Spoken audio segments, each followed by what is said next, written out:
नमस्कार दोस्तों, कैसे हो आप सब। आज हम जानेंगे क्रेन सॉफ्टवेयर इंटरनेशनल शेयर पर टारगेट 2024, 2025 और 2030 के बारे में। आखिर इन सालों में इस शेयर की वैल्यू कहां तक जा सकती है। तो दोस्तों, जैसा कि हमें हर एक वीडियो में देखते हैं कि भाई अगर हमें कंपनी के शेयर की वैल्यू को निकालना है, टारगेट वैल्यू को, तो उसके लिए हमें कंपनी की ज़रूरी चीज़ों को देखना होगा। कंपनी के पिछले 5 सालों की परफॉर्मेंस को देखना होगा, भाई कंपनी ने कितना प्रॉफिट वगैरह बनाया है और कंपनी ने कितना लॉस किया है और कंपनी ने कितना रिटर्न वगैरह दिया है। तो चलिए फटाफट से देख लेते हैं और फिर इसकी जो टारगेट वैल्यू है वो भी जान लेते हैं। तो सबसे पहले दिया हुआ है कंपनी की प्रोफाइल। यहाँ पे आप कंपनी की जो जर्नल चीज़ें है वो सब देख सकते हैं। कंपनी की जर्नल चीज़ें यहाँ पे दी हुई है। उसके बाद दोस्तों दिया हुआ है पिछले 5 सालों में शेयर की कीमत में हुए बड़े बदलाव। तो जैसा कि हम देख सकते हैं 22 अप्रैल 2019 को कंपनी के शेयर की वैल्यू 1.59 रुपीज़ के आसपास ट्रेड कर रही थी, और अगर हम 5 सालों के बाद देखें तो यह वैल्यू 22 अप्रैल 2024 को 4 रुपये 45 पैसे के आसपास ट्रेड कर रही है, और ये मैक्सिमम जाके आई है। इसकी महत्तम वैल्यू भी देख लेते हैं। तो इसको हम टर्न करते हैं उसके पीछे, तो देखिए यहाँ पे इसकी मैक्सिमम जो वैल्यू है 7 रुपये के आसपास है। तो कंपनी ने पिछले 5 सालों में लगभग जो है 6 गुना का रिटर्न अपने निवेशकों को दिया है। पर अगर हम इसके शेयर की वैल्यू की जो रिफ्लेक्टिव देखें तो भाई ये इसमें काफ़ी ज़्यादा गिरावट हो रही है, फिर बढ़ोतरी हो रही है, फिर गिरावट हो रही है। मतलब शेयर की वैल्यू जो है एग्जैक्ट तरीके से बढ़ नहीं रही है, ठीक है, जो कि एक अच्छा संकेत नहीं है निवेशकों के लिए। और ये जो स्टेबल भी काफ़ी टाइम से यहाँ पे रही हुई है।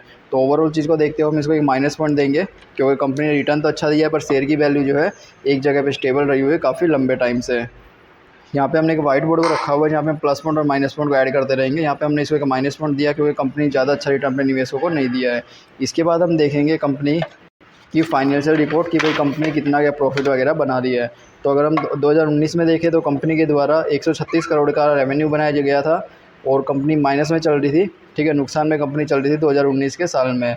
और अगर 5 सालों के बाद सिचुएशन को देखें तो भाई 2023 में कंपनी 136 की जगह 208 करोड़ का रेवेन्यू बना रही है, जो कि इसमें बढ़ोतरी हुई है, एक अच्छा संकेत है। पर अगर हम नेट इनकम को देखें तो भाई कंपनी अभी भी नुकसान में ही चल रही है, माइनस में कंपनी की जो प्रॉफिट चल रहा है, जो कि एक अच्छा संकेत नहीं है। 2020 में, 21 में, 22 में कंपनी लगातार यहाँ पे नुकसान में चलती हुई देखी जा सकती है रिपोर्ट के मुताबिक, ठीक है, जो कि ये भी एक अच्छा संकेत नहीं है। कंपनी जो है फाइनेंशियल रूप से स्ट्रॉन्ग नहीं रही हुई है। इसके बाद दिया हुआ पिछले कुछ सालों में कंपनी की संपत्ति में होने वाले फेरफार। कंपनी की संपत्ति यानी जो कंपनी के एसेट्स होते हैं जिसकी मदद से कंपनी अपना रेवेन्यू वगैरह बना रही है।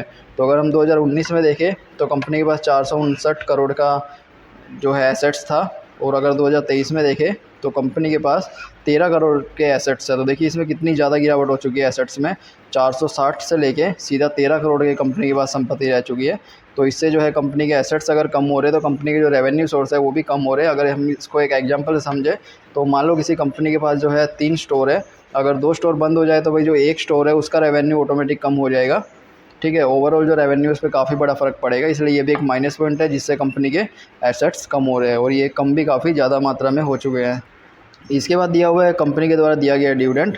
तो कंपनी ने किसी भी प्रकार का डिविडेंड अपने निवेशकों को नहीं दिया है पिछले कुछ सालों में, और उससे पहले भी कंपनी ने लगभग अभी तक कोई भी डिविडेंड निवेशकों को नहीं दिया है, क्योंकि कंपनी ऑलरेडी नुकसान में चल रही है, तो फिर डिविडेंड कैसे दे पाएगी कंपनी निवेशकों को। और ये भी एक अच्छा संकेत नहीं है, इसको भी हमने एक माइनस पॉइंट में ऐड कर दिया। उसके बाद दिया हुआ है शेयर होल्डिंग पैटर्न कंपनी का।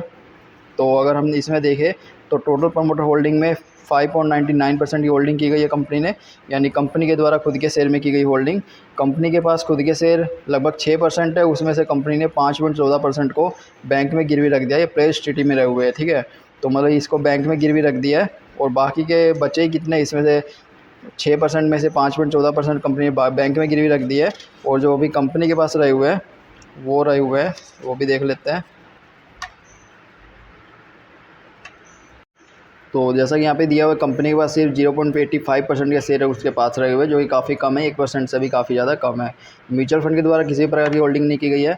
अगर हम अदर डोमेस्टिक इंस्टीट्यूशन यानी जो भारतीय बड़े इन्वेस्टर हैं उनकी होल्डिंग देखें तो भाई इसमें 14% की होल्डिंग की गई है, जो कि काफ़ी अच्छा संकेत कहा जा सकता है इसमें निवेश करने का। इसके अलावा विदेशी इन्वेस्टर इसमें 0% है, और रिटेल इन्वेस्टर 79%। ये काफ़ी ज़्यादा है, जैसा कि हम जानते हैं रिटेल इन्वेस्टर अगर किसी कंपनी में ज़्यादा होते हैं तो अच्छा नहीं माना जाता। ये भी एक अच्छा संकेत नहीं है। इसमें सिर्फ एक अच्छा संकेत मिल रहा है कि भाई जो विदेश अपने भारतीय इन्वेस्टर है उनके द्वारा 14% की होल्डिंग की गई है। अगर इन्होंने 14% इसमें भारतीय इन्वेस्टर बड़े रहे हुए हैं तो हो सकता है भाई इसके पीछे ज़रूर कुछ अच्छे कारण देखे जा सकते हैं, जो अभी हम आगे देख पाएंगे। इसलिए ओवरऑल चीज़ को देखते हुए हम इसको एक प्लस पॉइंट दे सकते हैं, क्योंकि कंपनी में भारतीय इन्वेस्टर बड़ी मात्रा में रहे हुए हैं। अब हम बात करते हैं टारगेट वैल्यू की। तो दोस्तों जो टारगेट वैल्यू होती है किसी भी प्रकार का सजेशन नहीं है, एक्सपर्ट के द्वारा दी जाने वाली अंदाजित वैल्यू होती है। तो अगर हम 2024 में देखें तो कंपनी के शेयर की वैल्यू स्थिर रहने की संभावना को बताया जा रहा है। जिस वैल्यू पे अभी कंपनी ट्रेड कर रही है उस वैल्यू पे स्थिर रहने की संभावना को बताया जा रहा है। और 2025 में देखें तो कंपनी के शेयर की वैल्यू स्थिर रहने की संभावना को ही बताया जा रहा है।